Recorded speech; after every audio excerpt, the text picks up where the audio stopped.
respected our authority. Hey, it's Big John coming to you live from Big John's Corner. And his rods, my hands. Ocean Deep Memories with Dad. Man, y'all hit those likes, comment, and subscribe.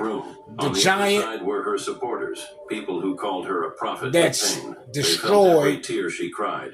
They saw her live videos as the baby in the Lord. They said she spoke for the broken. They praised her honesty. To them, Leandria was courage. Pay attention to how these giants, pastors and preachers destroy the little ones that's coming up, that's telling the truth that they don't want to spoil what they've established and replicated in the church to keep the church the way they got it so they can keep the money coming in. But you got these young brothers and sisters that's built up by God, that's coming, a new soldier that's coming to tear down those walls, and these big giant preachers like you know who I'm going to show you, and you see the last people. You're going to see them on this video that destroyed and the silence even my little young sister, Leandra, the gospel singer that won on Sunday's best. Churchgoers watched destroyed her little heart and felt caught in the middle. Their favorite pastor on one hand, a torchbearer of truth on the other, and the tension was electric.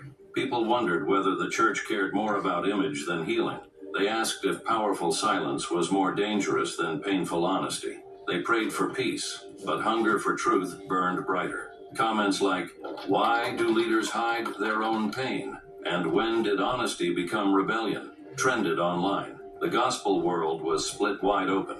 Meanwhile, rumors swirled. Some insiders said Leandria had been offered counseling and spiritual support behind closed doors. Others said she felt cornered, forced off stages until she changed her tone. But no one outside the circle knew for sure. What we saw was a star quieted and a giant gone silent, and the reasons buried.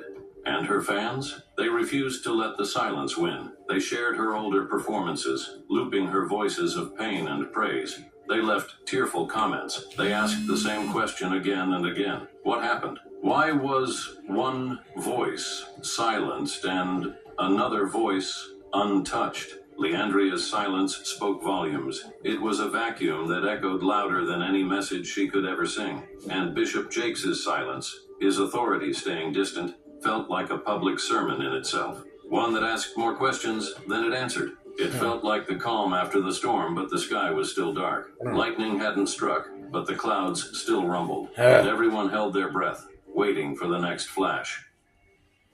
What's happening now? Lord Jesus, we need to pray, y'all. Every state's got to recognize it, just like a driver's pray license. How about that? It's about for the time people.